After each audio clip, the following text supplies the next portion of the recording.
Hello friend, नमस्कार। मेरी channel पे आप सबका स्वागत है। फ्रेंड, मैं आज रामायण का 11वां भाग लेकर आई हूँ। राम से मिथिला के राजपुरोहित सतानंद जी विशेष रूप से प्रभावित हुए। सतानंद जी ने कहा, हे राम, आप बड़े सौभाग्यशाली हैं कि आपको विश्वामित्र जी गुरु के रूप में प्राप्त हुए हैं। वे बड़े ही प्रतापी और तेजस्वी महापुरुष है।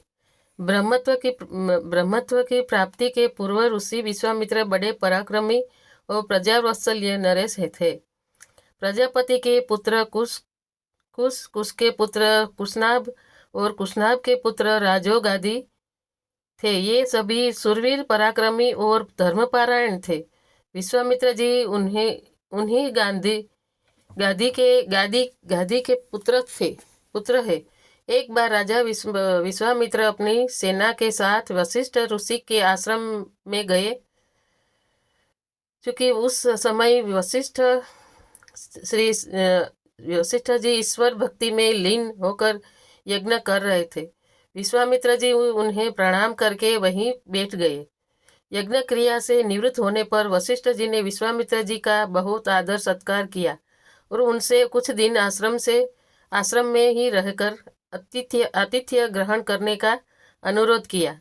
इस पर यह सोचकर कि मेरे साथ विशाल सेना है और सेना सहित मेरा आतिथ्य करने में वशिष्ठ जी को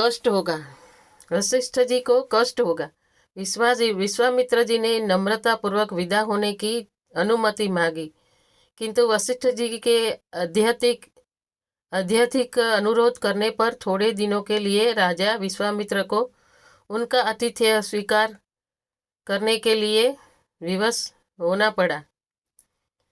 राजा विश्वामित्र के आतिथ्य स्वीकार कर लेने पर वशिष्ठ जी ने कामधेनु गो का आह्वान किया और उससे विश्वामित्र तथा उनकी सेना के लिए 6 प्रकार के व्यंजन तथा समस्त प्रकार की सुविधाओं की व्यवस्था करने की प्रार्थना की। उनकी इस प्रार्थना को स्वीकार करके कामधेनु गो ने सारी व्यवस्था कर दिया।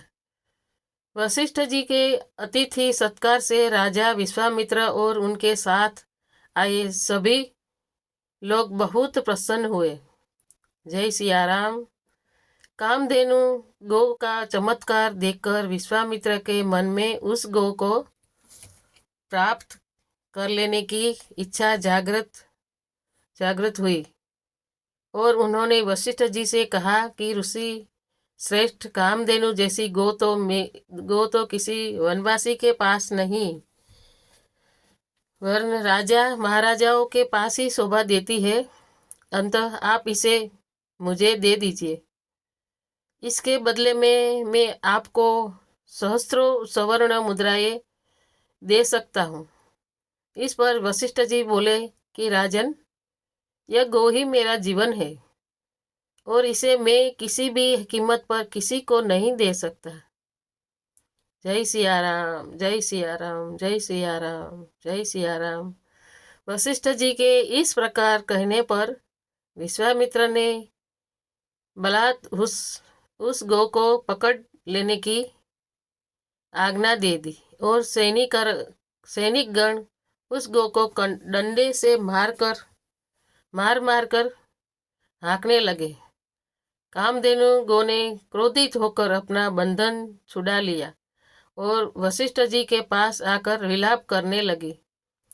वशिष्ठ जी बोले कि हे कामधेनु, मैं इस राजा को श्राप भी नहीं दे सकता, क्योंकि यह राजा मेरा अतिथि है और उनके और इसके पास विशाल सेना होने के कारण इसे युद्ध में भी विजय प्राप्त नहीं कर सकता। मैं ये अत्यंत विवश हूँ। वशिष्ठ जी के इन वचनों को सुनकर कामधेनु ने कहा कि हे ब्रह्मर्षि, क्या एक ब्राह्मण के बल के सामने क्षत्रिय का बल कभी श्रेष्ठ हो सकता है? आप मुझे आज्ञा दीजिए, मैं एक क्षण में इस क्षत्रिय राजा को उसकी विशाल सेना सहित नष्ट कर दूंगी। कोई अन्य उपाय न देखकर वशिष्ठ जी ने कामधेनु को अनुमति दे दी। जय सिया राम।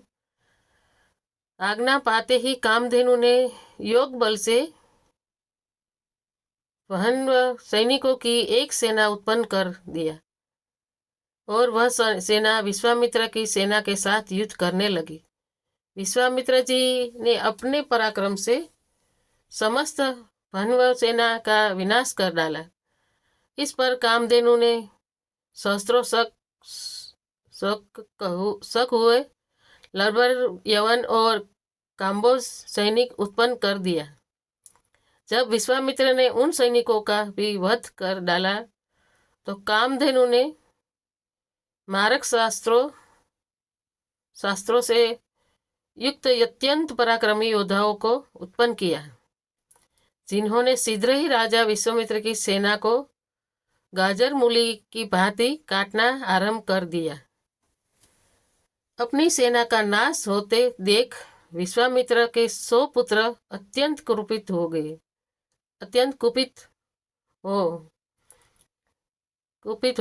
वशिष्ठ जी को मारने दौड़े। परिणाम यह हुआ कि वशिष्ठ जी ने उनमें से एक पुत्र को छोड़कर से सभी को भस्म कर दिया। सेना तथा पुत्रों के नष्ट हो जाने से विश्वामित्र बड़े दुखी हुए। अपने बचे हुए पुत्र का राज तिलक कर वे तपस्या करने के लिए हिमालय की कंदराओं में चले गए। वहां पर उन्होंने कठोर तपस्या की और महादेव जी को प्रसन्न कर लिया। महादेव जी को प्रसन्न पाकर विश्वामित्र ने उनसे समस्त दिव्य शक्तियों के साथ संपूर्ण धन विद्या के ज्ञान का वरदान प्राप्त कर लिया। जय सिया राम। इस प्रकार संपूर्ण धनु विद्या का ज्ञान प्राप्त करके विश्वामित्र बदला लेने के लिए वशिष्ठ जी के आश्रम में पहुंचे। वशिष्ठ जी को ललकार कर उन पर अग्निबाण चला दिया।